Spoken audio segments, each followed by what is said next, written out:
সংস্কারকৃত drain দিয়ে সুষ্ঠুভাবে পানি চলাচল করতে না পারায় বহদ্দারহাট পয়েন্ট সড়কের একাংশের প্লাবিত হয়ে পড়ে।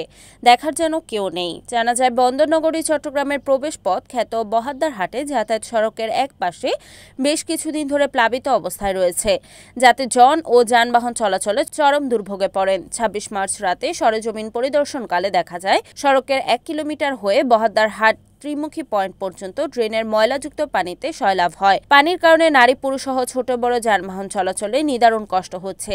অন্যদিকে ঈদের ব্যবসায়িক ভরা মৌসুমে ফুটপাত ব্যবসায়ীদের দুর্ভোগ ও দুর্গতির চিত্র চোখে পড়ার মতো। দুজন ফুটপাত ব্যবসায়ী হতাশ কণ্ঠে জানালেন, ড্রেনে আটকে পড়া পানি যাতায়াত করতে না পারায় প্লাবিত হয় বহদ্দারহাট। ১৫ থেকে ২০ দিন ধরে পানির কারণে ঈদ বাজারের ভরা মৌসুমে ব্যবসা বাণিজ্য করতে পারছে না সঠিক সময়ে। এসব দেখার যেন কেউ নেই।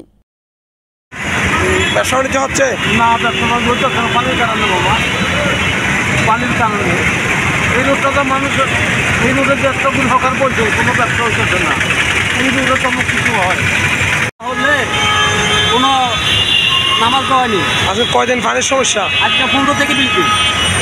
ব্যবসা বাণিজ্য করতে পারছেন? ব্যবসা বাণিজ্য একবার নাই, করতে পারি না। এদিকে মানুষ এদিকে যাতায়াত করতে পারে না, এদিকে মানুষ এদিকে যেতে পারে না। কি জন্য পানিগুলো জমে আছে? পানি নালার পান দিয়ে গেছে, ওরা পানির কোনো লাইন না করে দিই কাজ করে দেয়। রিপোর্ট এম আবু হেনা সাগর, NAN TV, চট্টগ্রাম।